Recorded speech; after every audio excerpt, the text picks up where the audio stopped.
Hi folks, this is Bess Boomer again. I'm on my way back from run. I'm just going to do a real short walk here. And I thought start doing these because they're kind of fun and I do my best thinking when I'm walking.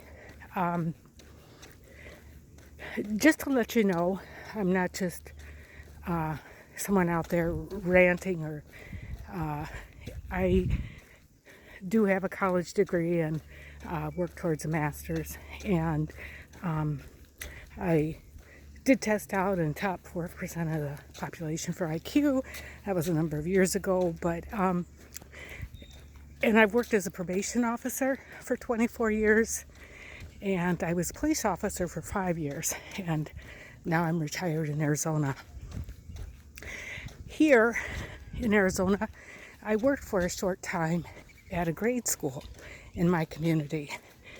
And there aren't many places to really talk about or write about that experience, but I needed to get it out there because I think about it often, and I think, unfortunately, this is the way our schools are going, and that's terribly wrong. If you ever read the book How Meadow Died, it had to do with a father talking about why and how he thought his daughter died in a school massacre. And it made a lot of sense. And the interesting thing is, I see it in grade schools. And what I'm talking about is the lack of discipline and the control that the student has as compared to the teachers and the paras and the principal and everyone else who works with that student. We had a little out of control boy, a kindergartner no less, who ran the show, absolutely ran the show. He would throw things. Our directives were, do not lay a hand on this young man or any student. You clear the classroom and let him go about his business, his throwing things, yelling, threatening to shoot the teacher. You clear that classroom, get all those other students out, inconvenience them, stop the learning time, and let this little boy do his thing. He might be sent to the office then, but you can't guide him to the office because you can't lay a hand on him.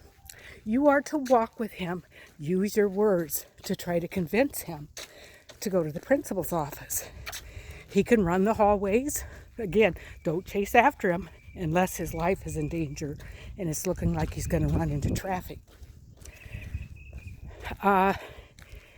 Another classroom, I believe this was 5th grade, had a couple girls in there, out of control, totally refusing to do work. And this is a BD classroom, so you expect some of this. But again, there's no clear line about who's in charge. And it's definitely not the student.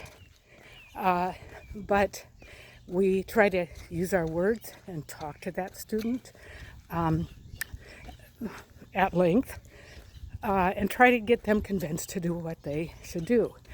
Now, as a probation officer, I used a lot of these tactics of talking, and it's great. You want to build relationships, but there comes a time that they're going to do what you ask them to do one way or another. And if that's being escorted to the principal's office, or in my case as a probation officer, handcuffed, sometimes, shackled and taken to detention, they have to know when a limit has been reached. In our schools, unfortunately, I don't think they're getting the message.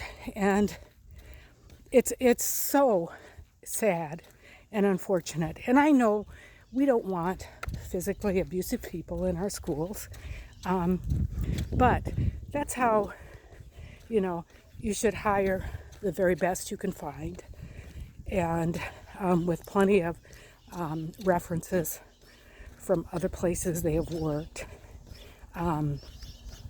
firing them if anything gets out of hand. But the sad thing is, the things that might be called out of hand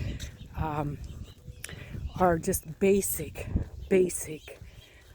tactics to get a child to do what they're supposed to do.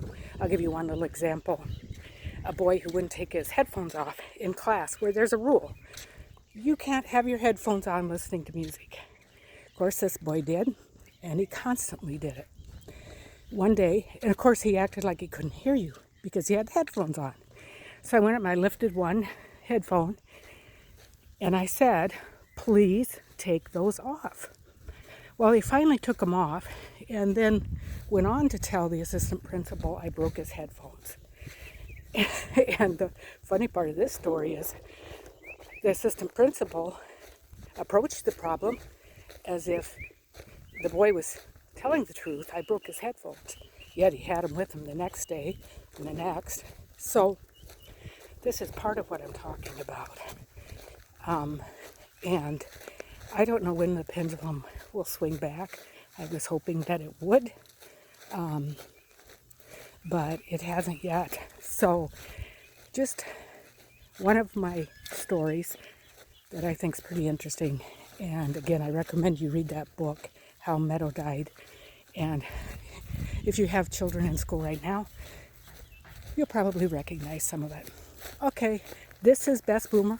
I have a channel on YouTube, Best Boomer, and where I review products and try to bring you the best of the best. Okay, have a great day. Bye-bye.